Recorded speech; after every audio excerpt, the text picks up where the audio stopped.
Now I'll show you how to replace a light.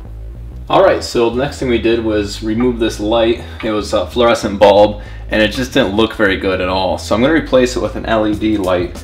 And that's what it'll probably look like when you take down a light. You'll probably have 2, maybe 3 wires left. And I can explain how to put one back up. It doesn't take long at all.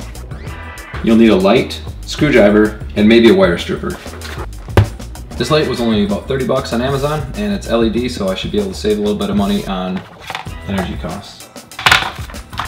3 wire nuts, 2 screws, and a light. That's all we need. Alright, so what we have here is we have 3 wires. There's 2 here. That's because this yellow and green one is your ground wire. And I do have some copper up there. That's what you'd usually attach it to, unless you have a green or yellow wire. But this is just an LED light. It doesn't really need a ground. I know some people in the comments are probably going to comment saying you need it, but I really don't think it's necessary for just a low-powered switch like this. But I'm going to add white to white and then red to black. This red is just some spare wire that my grandfather used, but it should be black. But as long as I got white to white, I'm good. And then the black or red is considered my hot wire. That's really what powers it. Then you notice you have these screw openings here.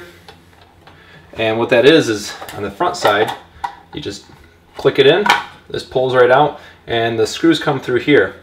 Even though this house is 30 years old, I was happy to see that these supplied screws that came with the light are actually going to work with this electrical box. So they're just going to go here and here. So first I have the 2 white wires.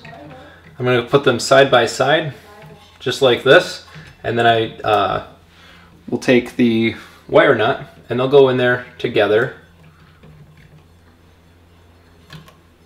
And then you just start twisting. And it kind of intertwines the wires together so they won't come apart. And then also nothing's going to be able to touch it. Then I'm going to do the same thing with my black and red wire. Again, yours will probably be black and black wire. This house is just old and my grandpa had a way of doing things. Just to test it, let's see if it works here. Oh, there it is, it works very well. Or probably should turn off the circuit for this, but I got a light switch right over here, and so I'm just doing that. I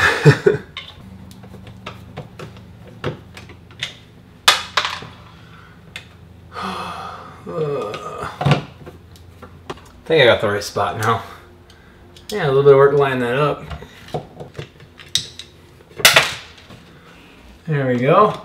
I was able to get those screws right in there and it tightened up just fine. And you just take this flap, it has these 2 little tabs. Just gotta line that up right here. And then it shuts like that. And if you want to open it, you just press it again. Flip it on, and it works. So if you remember before, we had this fluorescent light, and then we also had this wood kind of covering in this area, and I just didn't like the look of that. It wasn't very clean looking. This allows a lot more light to come in. And having this over-sync light, it's just really handy to have, you know, kind of brightening the area where I need to do some dishes right now. So for 30 bucks to get a light like this is a pretty awesome deal. Just go ahead and try it. If you enjoyed this video or find it helpful, consider looking in the description. This video is actually part of a larger project where I transformed my kitchen for only $500.